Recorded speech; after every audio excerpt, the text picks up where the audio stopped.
আসসালামু আলাইকুম, কেমন আছেন সবাই? আশা করি যে যেখানে আছেন ভালো আছেন, সুস্থ আছেন। আল্লাহর রহমতে আপনাদের দোয়ায় আলহামদুলিল্লাহ আমরাও ভালো আছি।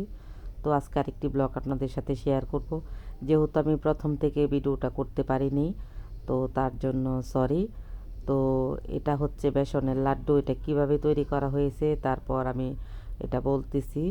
যে প্রথমে প্যানের মধ্যে ঘি দিয়েছে, মানে অনেকটা ঘি দিয়েছে। তারপর পরিমাণ মতো বেসন নিয়ে তারপর পরিমাণ মতো পানি দিয়ে একটা গোলা আকার করেছে, মানে আমরা যেভাবে রুটির গোলা করি না, মানে রুটি বলতে চিতই পিঠার যে গোলাটা করি তেমনভাবে গোলাটা করেছে।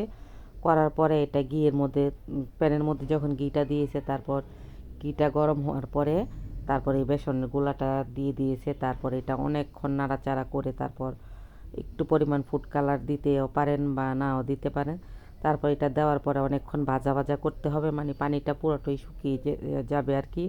চিনি দিয়েছে সাথে, কারণ মিষ্টি খাবার যেহেতু চিনি তো তাহলে দিতেই হবে।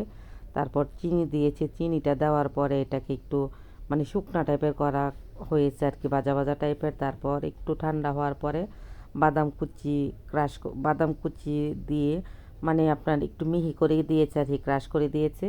তো বাদাম কুচি দিয়ে বাদাম আর বেসনের যে ডোটা ছিল এটার সাথে একবারে ম্যাশ করে তারপর হাতে নিয়ে গোলাকার করে লাড্ডু শেপ দিয়েছে। তারপর সাজানোর জন্য একটু কিশমিশ, তারপর পেস্তা বাদাম, কাজু বাদাম এগুলো দিয়েছে। তো আজকের ব্লগটি ভালো লাগলে অবশ্যই একটি লাইক, কমেন্ট এবং শেয়ার করে দিবেন, সাবস্ক্রাইব করে দিবেন, সাবস্ক্রাইব করে পাশে থাকবেন। আশা করি ভালো লাগবে। আর মানুষ মাত্রাই ভুল, কথার মধ্যে অনেক ভুল ত্রুটি হতে পারে, সকলে ক্ষমা সুন্দর দৃষ্টিতে দেখবেন। তো এটার মধ্যে চাইলে আপনারা একটু এলাচ গুঁড়ো দিতে পারেন, কিন্তু আমি আবার না করেছি যে না, এলাচ গুঁড়া দেওয়ার দরকার নেই। তো ওরা আবার হালকা একটু এলাচের গুঁড়া দেয়। তো এটা ভেঙে দেখাচ্ছি। অনেক সফট হয়েছে এবং অনেক মজা হয়েছে, কারণ তেমনভাবে বাসায় এগুলো বানানো হয় না। এটা আমার ছোটো বোনের মেয়ে বানিয়েছে। ও আবার অনেক কিছুই পারে। তো ওই আমাদেরকে বানিয়ে খাইয়েছে আর কি। আর আমরা হচ্ছে ভিডিও করেছি, আমরা বলতে আমরা সবাই মিলে ভিডিওটা করেছি। তো অনেক মজা ছিল লাড্ডুগুলো, আসলে অনেক মজা ছিল। বাজার থেকে হাতে তৈরি করা জিনিস আসলে অনেক মজা। তাহলে আজ এই পর্যন্ত।